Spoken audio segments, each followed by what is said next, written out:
Hey, it's NPR's Book of the Day. I'm Andrew Limbong. It's wild being able to follow the career of a writer. The guest on the pod today, Hanif Abdurraqib, I've been following him since he was writing about pop punk bands for MTV. Now he is a MacArthur Genius Grant winning writer with multiple books under his belt, and for my money, one of the most interesting writers working right now. He's got a new book out called There's Always This Year, which is on its face about basketball, but like all of his books, it's about performance and grief and place.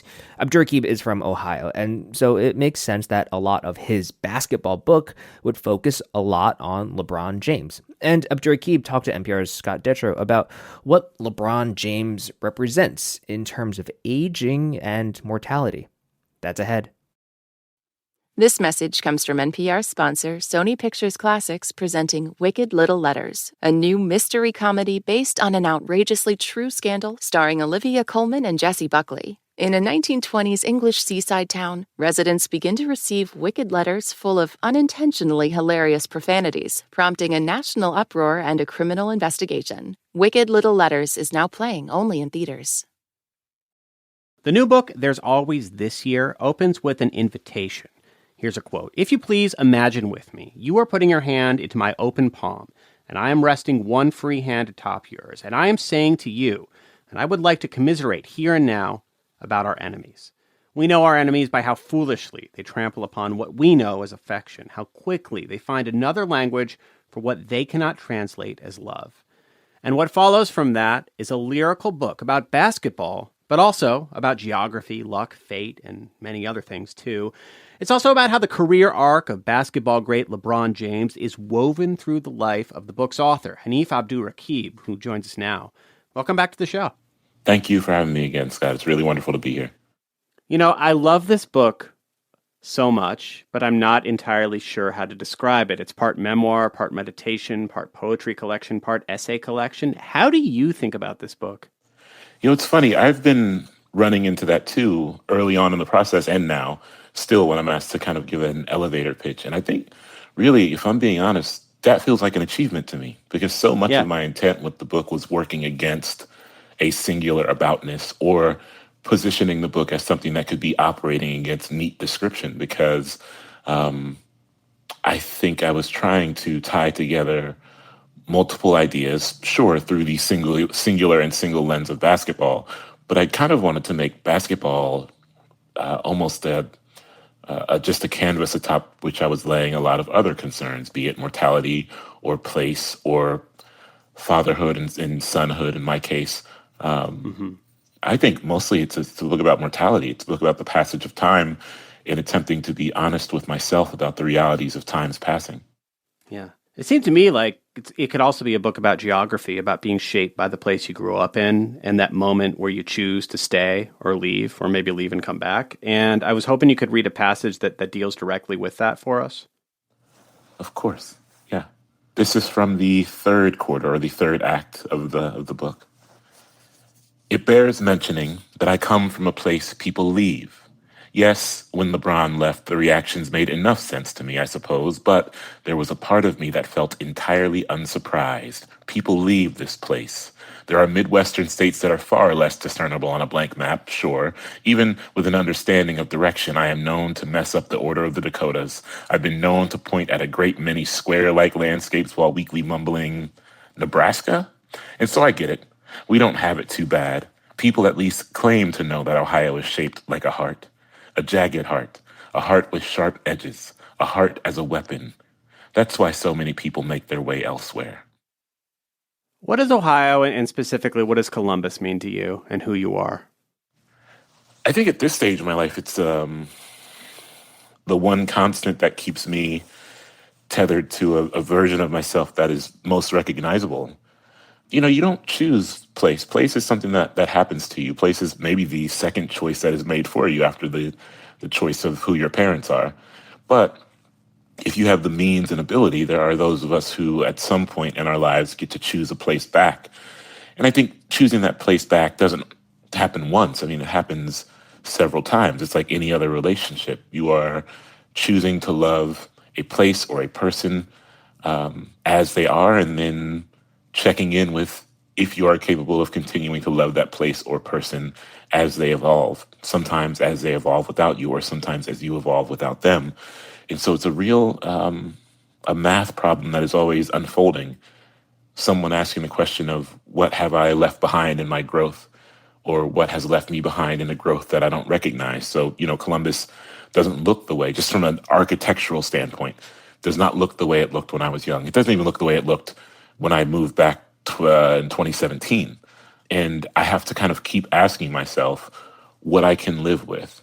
Now, that for me often means that I turn more inward to the people, and I begin to think of the people I love as their own architecture, a much more reliable and much more sturdy architecture than the architecture that is constantly under the siege of gentrification.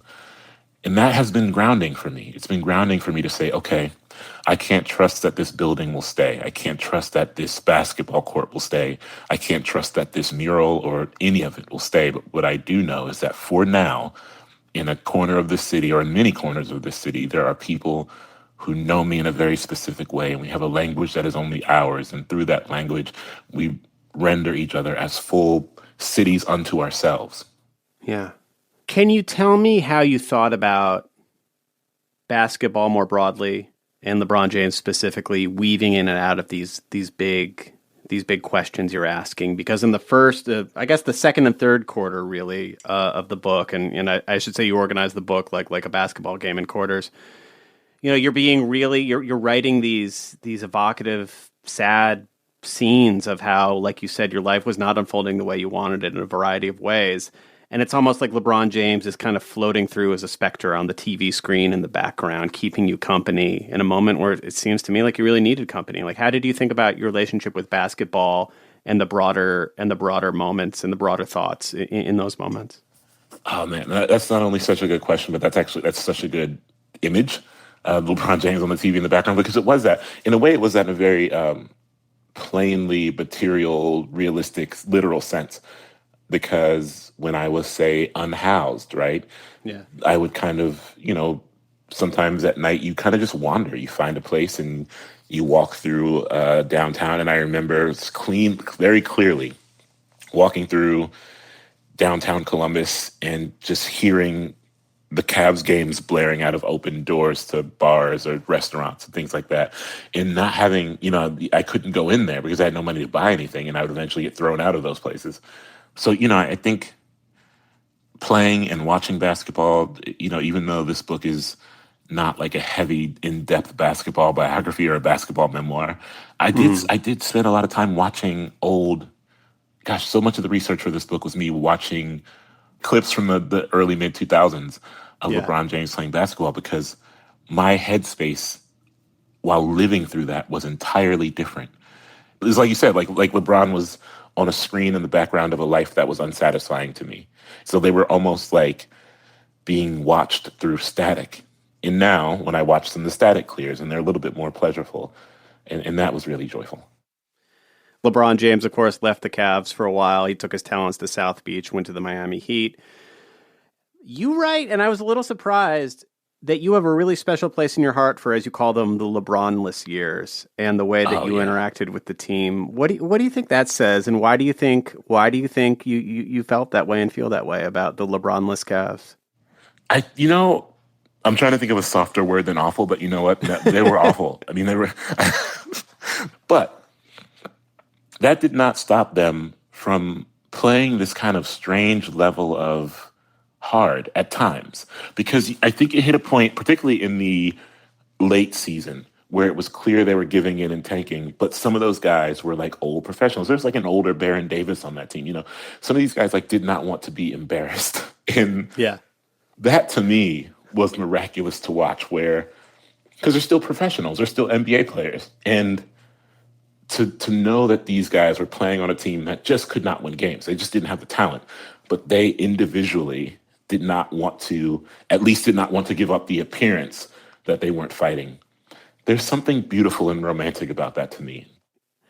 It makes a lot of sense why you end the book around 2016 when the Cavs triumph and bring the championship to Cleveland. But when it comes to the passage of time, and I'll say I'm the exact same age as you, and we're both about the same age as LeBron. When it comes to the passage of time, how do you, present day, feel about LeBron James, watching the graying LeBron James who's paying so much attention to his lower back? Because I don't have anywhere near the intense relationship with him that you do.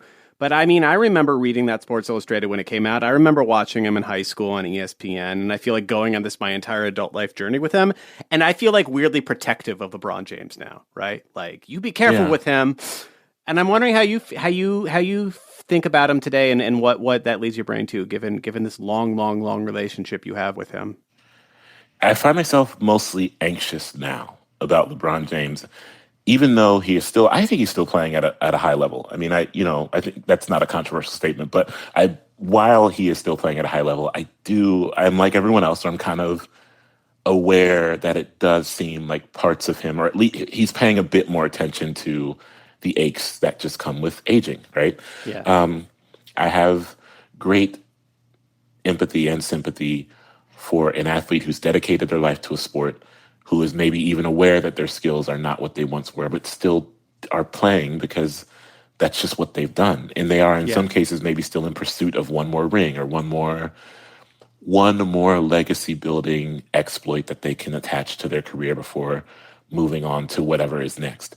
And so I don't know, and I don't think LeBron is at risk of a sharp and brutal decline, but I do worry a bit about him playing past his prime, only because I've never seen him be anything but miraculous on the court. Mm-hmm. And to witness that, I think, would be devastating in some ways. And selfishly, I think it would signal some things to me personally about the limits of my own miracle making, not as a basketball player, of course, but as because a big conceit of the book is LeBron and I are similar in age, and we have, around the same age and all this. And I think a deep flaw is that I've perhaps attached a part of his kind of miraculous playing beyond what people thought to my own idea about what miracle is as you age. And so, to be witness to a decline, a sharp decline, would be fascinating and strange and a bit disorienting. But I hope it doesn't get there. I hope I would like to see him get one more ring. I don't know when it's going to come or how it's going to come, but I would like to see him. I would like to see him get one more. I really would.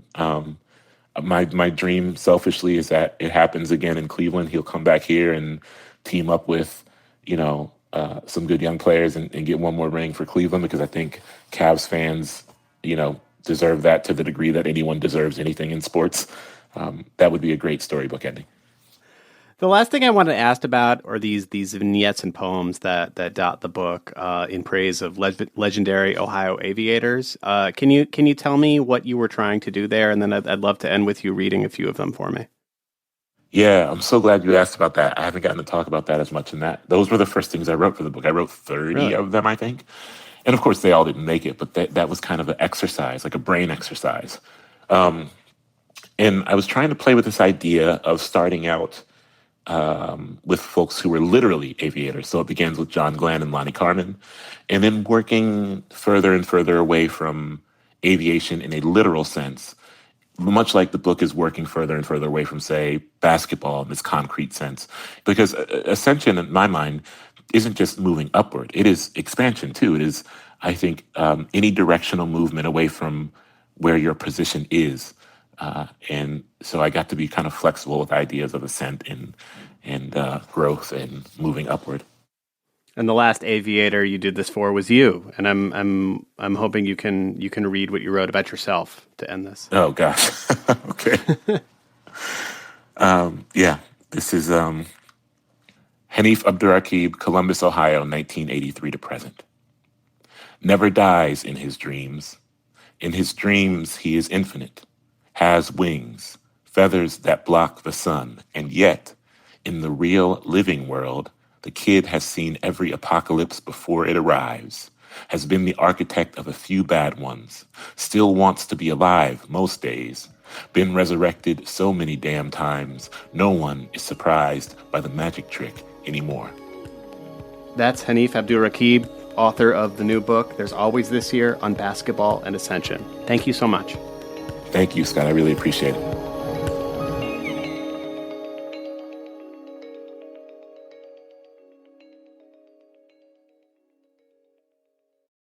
NPR Plus is a new way to support public media and get more from your favorite NPR podcasts like Fresh Air. Sometimes I'll actually preface the question with, if it makes you too uncomfortable to talk about, if it's too personal, just tell me. Here's the question. For behind-the-scenes content, bonus episodes, and more, sign up at plus.npr.org.